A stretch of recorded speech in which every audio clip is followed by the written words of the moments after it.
Hello students, मैं हूं अंकित और आज हम 11th क्लास का चैप्टर 2 स्ट्रक्चर ऑफ एटम चल ही रहा है, उसकी वीडियो लेके आए हैं। उसमें हम वेव और पार्टिकल के डिफरेंस के बारे में डिस्कस करेंगे। अब वेव और पार्टिकल इन दोनों में डिफरेंस की जरूरत क्यों पड़ी? इसलिए पड़ी क्योंकि डी ब्रोगली ने और जेपी गार्मर ने, जेपी थॉमसन ने, उन्होंने क्या बताया था कि इलेक्ट्रॉन ही उसका पार्टिकल नेचर भी है और कौन सा नेचर है? वेव नेचर भी है। तो अब हमने क्या करना है, दोनों में डिफरेंस जो है वो डिस्कस करेंगे। ठीक है, वेव और पार्टिकल में डिफरेंस क्या होता है, ये क्वेश्चन कई बार एग्जाम में पूछा गया है। तो देखिए, एक टर्म होती है इंटरफ्रेंस। इंटरफ्रेंस वेव में हो सकता है, पार्टिकल में इंटरफ्रेंस पॉसिबल नहीं है। अब बात आती है कि फिर ये इंटरफ्रेंस है क्या जो पॉसिबल नहीं है। देखो, ये एक मार्कर है, मैं इस मार्कर की जगह दूसरा मार्कर रखना चाहता हूं, तो जब तक मैं इस मार्कर को हटाऊंगा नहीं तब तक मैं दूसरा मार्कर यहां नहीं रख सकता। तो यानी कि ये मार्कर इस मार्कर को इंटरफेयर नहीं कर रहा, उसको अलग करना पड़ेगा। लेकिन वेव में क्या होता है, सपोज करो ये एक वेव है तो दूसरी वेव ठीक उसकी जगह आ जाएगी, उसी जगह आ जाएगी। ये होता है इंटरफ्रेंस। जैसे आपने कुछ हॉरर मूवी में देखा होगा, एक आत्मा है बॉडी में से आर पार हो गई, तो वो इंटरफ्रेंस का प्रोसेस है कि जब एक पार्ट दूसरे पार्ट में उसी जगह पर खड़ा हुआ है, same position is occupied by the two different matter, is that will be the interference, but this process will occur in the wave only. Matter में इंटरफ्रेंस पॉसिबल नहीं है। ठीक है ना, एक मार्कर की जगह दूसरा मार्कर तब तक नहीं आएगा जब तक हम उसको नहीं हटाएंगे। तो ये ध्यान रखेंगे, वेव में इंटरफेरेंस होता है, पार्टिकल में इंटरफेरेंस नहीं होता। जैसे एक बल्ब से लाइट आ रही है तो उसी एरिया में पता नहीं कितनी लाइट आ रही होगी। एक टॉर्च आप इधर से लाइट फोकस करें और एक उसके सामने से फोकस करें तो इस वाली टॉर्च की रेज में से ये वाली रेज क्रॉस हो जाएगी। इसका मतलब क्या है, उस एरिया में जहां पहले से रेज है, इधर वाली रेज भी उसी एरिया को क्रॉस करते हुए चली गई, मतलब वहां पर क्या था? इंटरफेरेंस था। ठीक है। सेकंड पॉइंट है don't have localised position. Wave कभी भी एक जगह फिक्स नहीं होती, वो लगातार क्या होती है, चल रही होती है। लेकिन पार्टिकल है, मार्कर है, फिक्स है ना, बोर्ड आपके सामने फिक्स है ना। इसका मतलब जो पार्टिकल होते हैं वो क्या रखते हैं? फिक्स्ड पोजीशन रखते हैं। लेकिन वेव जो है वो फिक्स पोजीशन नहीं रखती, वो लगातार आगे बढ़ती रहती है। तीसरे पॉइंट की बात करें, वेव को काउंट नहीं कर सकते। आपके मोबाइल की जो इस टाइम लाइट आ रही है उसमें मिलियंस वेव होंगी, यू कांट काउंट देम। लेकिन जो पार्टिकल होते हैं, पार्टिकल को आसानी से काउंट किया जा सकता है क्योंकि वो ज्यादा नंबर में नहीं होते हैं, इसलिए वो इजीली काउंट हो सकते हैं। एक डिफरेंस ये हो गया, ये काफी इंपॉर्टेंट है वेव और पार्टिकल में। क्लियर? अब दूसरे डिफरेंस की बात करते हैं। मैंने आपको इलेक्ट्रोमैग्नेटिक वेव थ्योरी बताई थी और साथ में मैंने आपको मैटर वेव भी बताई थी, जिसमें हमने डी ब्रोगली इक्वेशन डिस्कस की थी। पिछली वीडियो में है, अगर आपने नहीं देखा है तो देख लें। तो अब बात आती है कि इलेक्ट्रोमैग्नेटिक वेव और मैटर वेव में डिफरेंस क्या है। भाई ये भी वेव थी, इनमें बस मैटर था, ये भी वेव थी। ये कौन सी है इलेक्ट्रोमैग्नेटिक वेव? कौन सी होती है? जो सन से लाइट आ रही है उसको इलेक्ट्रोमैग्नेटिक वेव बोलते हैं। और मैटर वेव क्या होती है? मैंने कल आपको बताया था, अगर मैं मार्कर को फेंकूंगा तो मार्कर के अंदर वेव नेचर होगा। हालांकि वो वेव नेचर बहुत कम होता था, इसलिए हमें मार्कर सीधा जाता हुआ दिखाई देगा। ठीक है ना। लेकिन अगर इलेक्ट्रॉन जाएगा तो इलेक्ट्रॉन वेव की फॉर्म में जा सकता है, तो उनको मैटर वेव बोलते थे।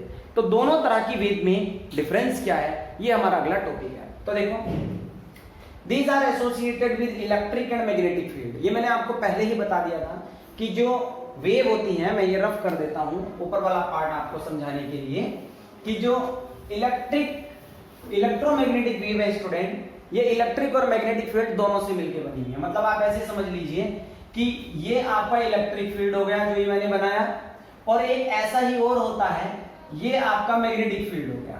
ठीक है ना।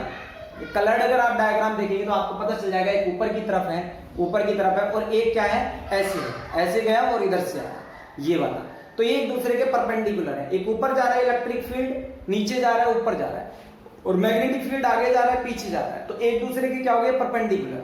और ये जो है ये डायरेक्शन है, वेव के चलने की डायरेक्शन है। तो तीनों चीज एक दूसरे के परपेंडिकुलर होते हैं।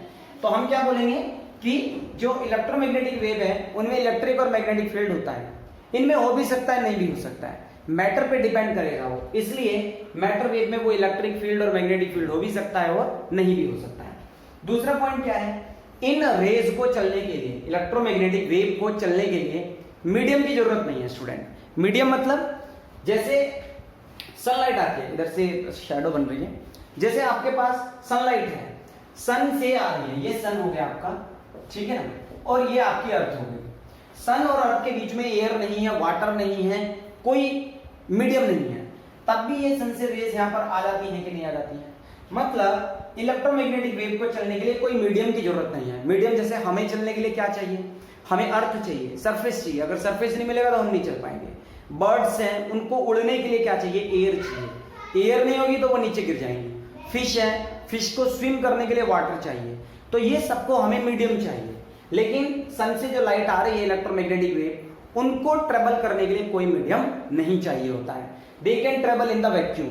लेकिन मैटर वेव जो है, मैटर वेव को चलने के लिए मीडियम जरूरी है, मैटर वेव को चलने के लिए मीडियम जरूरी है। मतलब अगर इलेक्ट्रॉन को आप अर्थ पे फेंकेंगे तो शायद वो वेव की तरह से जाए, लेकिन अगर आप उसी इलेक्ट्रॉन को वैक्यूम में फेंकोगे तो वो स्ट्रेट जाएगा, वहां वेव नहीं होगी, ठीक है ना। तो मतलब इलेक्ट्रॉन जो है, जो मैटर वेव है, तो मैटर वेव को मीडियम रिक्वायर होगा ही होगा। उसके बाद बात करते हैं कि जो इलेक्ट्रोमैग्नेटिक वेव है, इनकी स्पीड कितनी होती है। मैं इसको थोड़ा सा डाउन कर लेता हूं। इलेक्ट्रोमैग्नेटिक जो वेव है उनकी स्पीड कितनी होती है, तो they travel with the speed of sunlight. Sunlight की स्पीड कितनी है, 3 × 10⁸ इसकी स्पीड कितनी है, 3 × 10⁸ मीटर पर सेकेंड है, ठीक है ना। लेकिन मैटर वेव में क्योंकि मास होगा और सनलाइट में मास नहीं होता, तो मास नहीं होता वो तो बहुत तेजी से दौड़ सकती है। लेकिन मैटर वेव में क्योंकि मास है, इसलिए उनकी स्पीड थोड़ी सी क्या हो जाएगी, लेस हो जाएगी। किससे, इनसे। मतलब अगर आप मार्कर को फेंकोगे, कभी भी सन की स्पीड से फेंक ही नहीं सकते इसको, ठीक है ना, क्योंकि इसमें मास है, इतना इसमें एक्सेलरेशन नहीं आएगा, तो इनकी स्पीड क्या होगी, हमेशा लेस होगी। अच्छा, इनकी वेवलेंथ निकालने का फॉर्मूला क्या होता है, c/ν, c/ frequency. c is the velocity of light and ν is the frequency of the light. इससे आप वेवलेंथ निकाल दोगे। और इनकी वेवलेंथ निकालने का फॉर्मूला क्या है, क्योंकि इनके अंदर मास है, तो डी ब्रोगली ने क्या इक्वेशन दी थी, मैंने आपको डेरिवेशन भी करवाया है, पिछली वीडियो आप देख सकते हैं, lambda is equal to h/mv, lambda is equal to h/mv। तो उससे हम क्या निकाल सकते हैं, इनका वेवलेंथ निकाल सकते हैं। बस उसका मास यहाँ पर आप ध्यान रखेंगे, मास उस सब्सटेंस का आपने किलोग्राम में लेना है। मास किस में लेंगे, किलोग्राम में। वी किस में लेंगे, मीटर पर सेकंड में। तो आप ये भी कह सकते हो h/p, p फॉर मोमेंटम। अगर आपको उनका मोमेंटम पता है तो ये होता है प्लैंक कांस्टेंट, इसकी वैल्यू होती है 6.626 × 10⁻34। ऑलरेडी मैं आपको डेरिवेशन में बता चुका हूं, ये आपकी वेलोसिटी, ये प्लैंक कांस्टेंट की वैल्यू है, और p मोमेंटम होगा किलोग्राम × मीटर पर सेकंड स्क्वायर में। तो आप उस सब्सटेंस की वेवलेंथ निकाल सकते हो, मीटर में आएगी आंसर। उसके बाद क्या है, इनकी एनर्जी फिक्स होगी, क्वांटाइज मतलब फिक्स।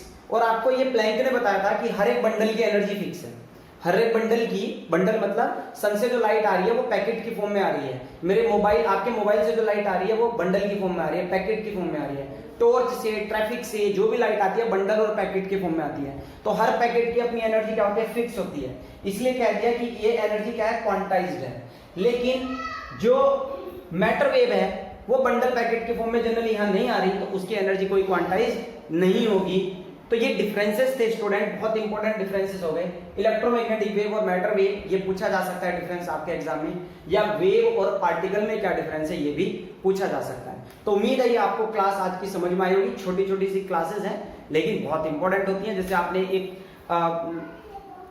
सुना होगा, दोहा सुना होगा, सतसैया के दोहरे जो नावक के तीर, देखन में छोटे लगे घाप करे गंभीर। मतलब वो दोहे जो हैं सतसई के, बिहारी सतसई के, वो बहुत छोटे छोटे हैं, लेकिन जब उनका एक्सप्लेनेशन अगर हम देखते हैं तो उनमें बहुत कमाल की बातें लिखी हुई हैं। तो ऐसे ही ये 5-7 मिनट की मैं वीडियो लेके आ रहा हूं और इसमें बहुत इंपॉर्टेंट टॉपिक हैं, इनको तो आप किसी भी कीमत पे छोड़ के नहीं जाए। तो ठीक है, मिलते हैं नेक्स्ट क्लास में। Thank you.